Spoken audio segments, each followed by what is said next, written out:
Thank you for joining us on this episode of KTN Mid Morning. My name is Koi. Now, it's a simple, obvious truth. We need food for the basics of everyday life, to pump blood, to move muscles, and even to think. Food is not only essential to sustain life, but it's also associated with caring and sharing good times with family and friends. Now, food has important physical, social, and emotional significance. Now, you figured out by now that this week is all about food, and in particular, we'll learn how to make certain types of our favorite foods and how they're prepared, and we have culinary tastes all the way from Ethiopia, our own local favorite chapati. We'll even go to a bakery and finish off with a great destination right here in Kenya. Sounds interesting? Now, before getting into that, however, let's start off with a general overview of food.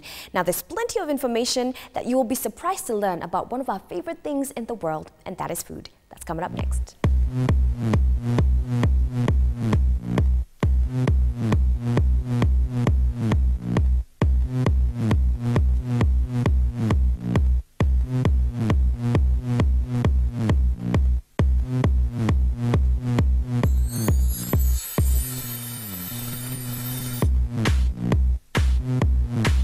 Compared with food, romantic partners are relatively simple.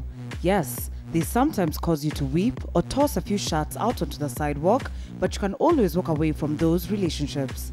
You and food, on the other hand, are stuck together for life. Even if you consider yourself normal when it comes to what you choose to eat, your relationship with food is likely more complicated than you realize. It might be the most complex relationship in your life. Why do I state this? You're about to find out as this feature progresses.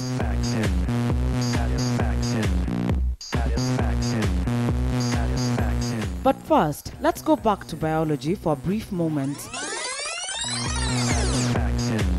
In the food chain, there are three types of consumers. We have primary consumers consisting of herbivores, secondary consumers consisting of carnivores as well as omnivores, and finally tertiary consumers, where we fall in.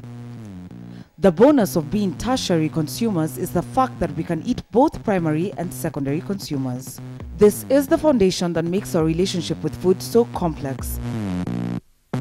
There is such a wide variety to choose from, but at the same time, this wide array does not come problem-free. One of the issues that we have to deal with as tertiary consumers is food allergy. Food allergy is an abnormal response to certain food triggered by your body's immune system. Allergic reactions to food can sometimes cause serious illness and death. There are a number of allergic reactions to food. One potentially fatal one is anaphylaxis. I started to feel a little dizzy. It was becoming very, very difficult for me to breathe. I was collapsed and unconscious on my kitchen floor, having turned a shade of blue. Anaphylaxis happens when your immune system identifies a substance such as peanuts as foreign. This triggers cells called mast cells to release chemicals that cause many symptoms, including dilated blood vessels, low blood pressure, constricted airways, intestinal problems, and even death. Another issue that befalls us as tertiary consumers regards healthy eating. We are spoilt for choice as far as food is concerned. There are numerous nutritionists and articles that tell us to eat certain foods and avoid others. Even if most of the advice is for our own benefit, it's easier said than done. A lot of concern, especially for women, regards the number of calories we ingest. Speaking of calories, let's briefly talk about fats. There are four high-level categories that all fats fall into, which are monounsaturated, polyunsaturated, saturated, and trans fats. Monounsaturated fats are typically liquid at room temperature but start to turn solid when chilled, for example, in olive oil.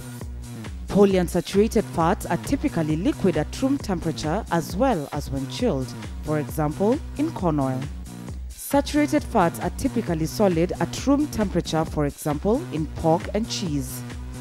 Trans fats are created in an industrial process that adds hydrogen to liquid vegetable oils to make them more solid, for example, in French fries and cookies. The total amount of fat you eat, whether high or low, isn't really linked with disease. What really matters is the type of fat you eat. Let's talk about fruits and vegetables. Instead of going into details, here are a couple of things to look out for when shopping for fruits and vegetables. Bright color. Look for fruits and vegetables with the brightest, most inviting colors. Heavyweight. Lightweight produce is more likely to be dry, but heavier produce will be juicy and crisp. Firm but not hard. While the perfect amount of firmness will vary for each type of produce, comparing within the batch can be very informative. Fragrant aroma. Hold the part of the fruit that was attached to the stem close to your nose and breathe deeply. The strongest smelling fruit will be the most ripe and ready to eat immediately. Food labels carry useful information to help you make choices about food. The food label will tell you if the food contains an additive that you may want to avoid. There is a difference between use by and sell by date noted on the label. The best before date label refers to the quality of the food. It may still be safe to eat certain foods after the best before date, but they may have lost quality and some nutritional value. By contrast, foods that should not be consumed after a certain date for health and safety reasons must have a use by date on the label and cannot be sold after that date. Before concluding, we must explore one more aspect of food. It turns out that most of the time, we decide what we like before we bother to experience it. And this prejudice clouds our perception of what we actually encounter. Take a look at this experiment. Typically, with red foods, our brains associate it with sweetness, like a strawberry or a cherry. We see yellow and our brains think sour. Green color makes us think of apples and a tart taste.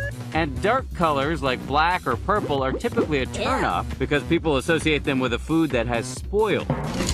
We decided to put the power of color to the test. First, we made lemon-flavored Jell-O, but added red coloring to one batch, yellow to another, and left the third batch colorless. Strawberry, I think. Watermelon, mixed with strawberry, apple, and this tastes like lemon. Which is the sweetest? I'd say probably the red. And I think the sour should be the yellow. Hands down, all the kids think the red Jell-O is sweeter and has a cherry or berry flavor. But kids are one thing. How would the adults do with our lemon Jell-O test? Sweet, it could be strawberry, but definitely cherry. When we told them that all of them are the same flavor, many of them still didn't believe us. We don't know. We only changed the color. Check out this kid's reaction. Best look of the day. Yes, white chocolate. By now, you've seen how complex our relationship with food is. And this is just a tip of the iceberg. We need to eat, yes, but what are we trying to do with that eating? It's a matter of nutrition. So we are essentially not just trying to fill our stomachs, but to give ourselves vital nutrients in order to live and live well.